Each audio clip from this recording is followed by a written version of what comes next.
എല്ലാവർക്കും നമ്മുടെ ഇന്നത്തെ വീഡിയോയിലേക്ക് സ്വാഗതം. അപ്പോൾ ഇന്നത്തെ നമ്മുടെ വീഡിയോ എന്താണെന്ന് വെച്ചാൽ വഴുതന കൂടുതലായിട്ട് കായ്ക്കാൻ നമ്മൾ എന്തൊക്കെയാണ് ഇട്ട് കൊടുക്കേണ്ടത് എന്നുള്ള കാര്യങ്ങൾ ഷെയർ ചെയ്യുന്ന ഒരു വീഡിയോ ആണ്. നോർമൽ എല്ലാവരും വീട്ടിലുണ്ടാക്കുന്ന കൃഷിയിടത്തിൽ ഉണ്ടാക്കുന്ന ഒരു ഐറ്റമാണ് ഈ വഴുതനങ്ങ കൃഷി എന്ന് പറയുന്നത്.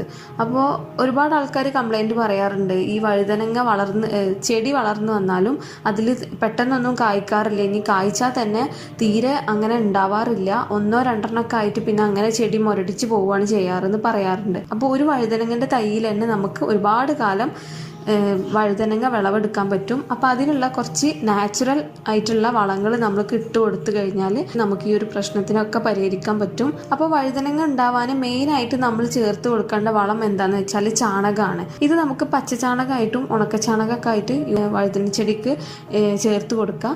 പിന്നെ അതുപോലെ തന്നെ വഴുതനങ്ങ നമ്മൾ വിത്ത് പാകിയിട്ടാണ്